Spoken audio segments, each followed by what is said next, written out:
Hi, I'm Joyce and I'm with OC Habitat. Welcome to our first video of our tide pool series where I'll be talking about life in the tide pools along the coast of Orange County, California. Tide pools are pockets of water found in rocky and/or sandy depressions in the ocean's intertidal zone. The intertidal zone is any area where the land meets the sea, from the sandy beaches to the steep rocky cliffs. When the tide comes in towards the shore, some water gets trapped in the tide pools before receding back into the ocean.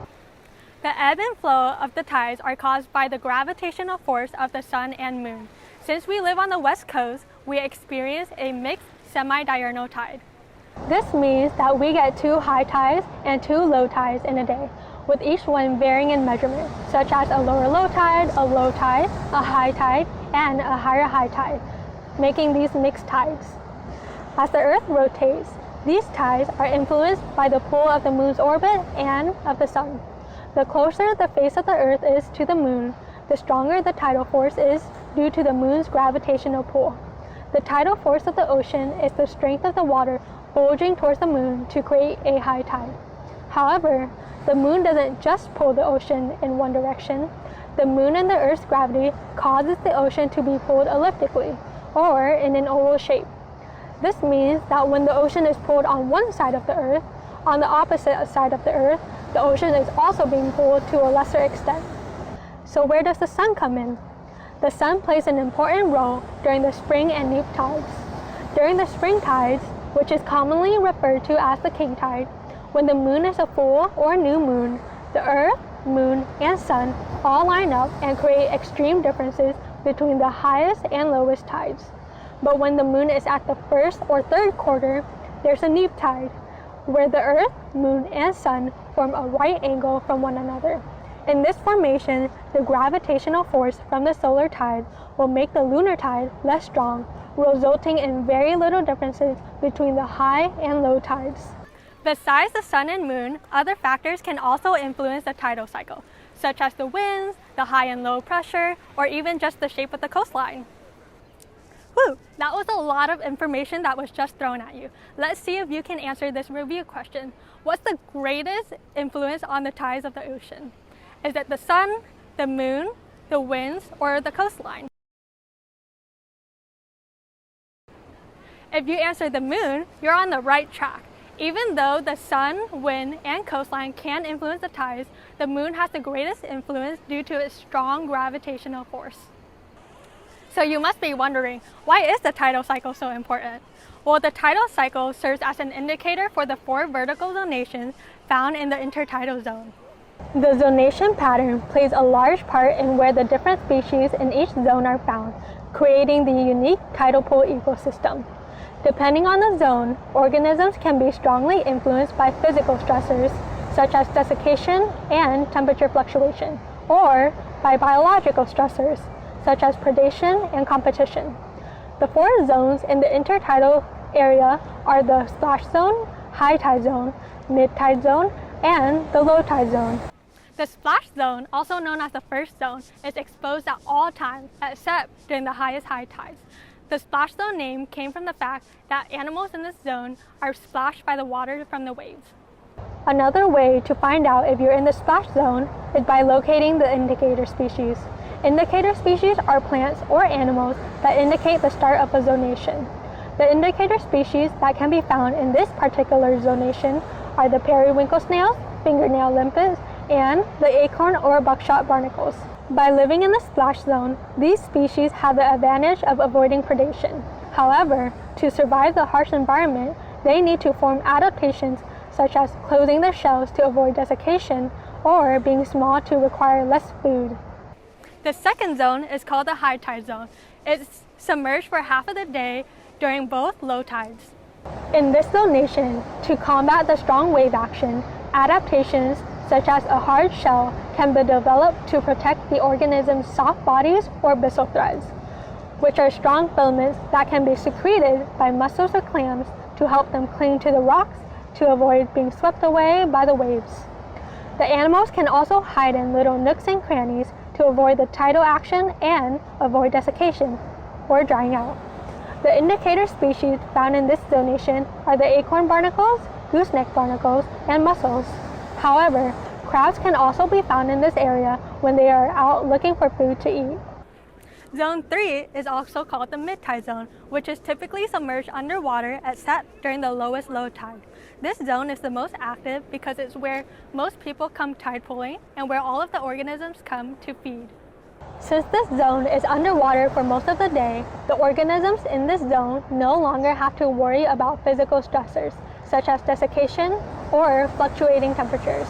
Instead, biological stressors, such as predation and food competition, worry these organisms. The indicator species that can be found in this zonation are aggregating anemones and a couple of sea star species, but hermit crabs, sea hares, chitons, and other animals can also be commonly found in this zone. The fourth and final zone is also called the low tide zone or subtidal zone. This zone is constantly submerged underwater except during special minus tides. The indicator species found in this zone are sea stars, sunburst anemones, and surf grass, but fish, urchins, and larger sea stars, among other organisms, can also be found in the waters. If you're ever wondering when the best time to go out and see the intertidal life is, you can go to the NOAA Tidal Predictions website to check out the tides at your closest planned location. The best time to go tide pooling would be during low tide, but more specifically below zero, because all of the zones would be exposed to the air, making it optimal for you to see a majority of the plants and animals in the tide pools. Let's see what you can remember about the zones. What dangers do organisms face while living in the mid and low tides? Is it desiccation, predation, wave action, or temperature fluctuations? If you answer predation, good job. By living in the lower intertidal zone, organisms no longer have to worry about physical stress, but rather biological stressors, such as predation and competition. This is due to the fact that predators are now able to survive and move about searching for their prey. While tide pools may be fun to go to and explore, life in the tide pool can be endangered by human activities, such as urban runoff, pollution, or even human encroachment. To protect the tide pool organisms, most tide pools are located in marine protected areas, or MPAs, which are legally protected habitats. As a matter of fact, I'm standing right here in the Crystal Cove MPA. Tide pools that are under the protection of MPAs typically have a no-take policy. This means that you can enjoy the animals in the tide pools, but you aren't allowed to take home any fish, shells, or other objects. For the fish fry, the tide pools serve as a nursery for them to grow up in. The no-take policy helps protect them by allowing the fish to grow to a certain size before they venture off into the ocean as an adult. Also, by taking the pretty shells in the tide pools, there's a possibility that you could be taking potential homes of some hermit crabs or other smaller animals. By abiding to MPA regulations, the biodiversity and the ecosystem of the tide pools and the ocean life is protected and can be improved. Other opportunities such as education, research, and economic opportunities like scuba diving and snorkeling are activities that can benefit the public through marine protected areas. There's a lot to know about the MPAs. Can you tell me the purpose of the MPA? Is it to prevent all human access, to tell people to collect the shells, or to protect the tide pools? If you answer to protect the tide pools, you're on the right track. An MPA, or Marine Protected Area, is a legally protected area to reduce human impact in order to conserve its biodiversity and habitat. Just remember, when you're out tide pooling, be careful about where you walk and don't disturb the animals. By touching the animals or overturning any rocks, you'll stress them out by throwing their body chemicals out of balance or expose them to external stressors. Speaking about body chemicals, make sure you use reef-friendly sunscreen, even though sunscreen may be essential in protecting human skin.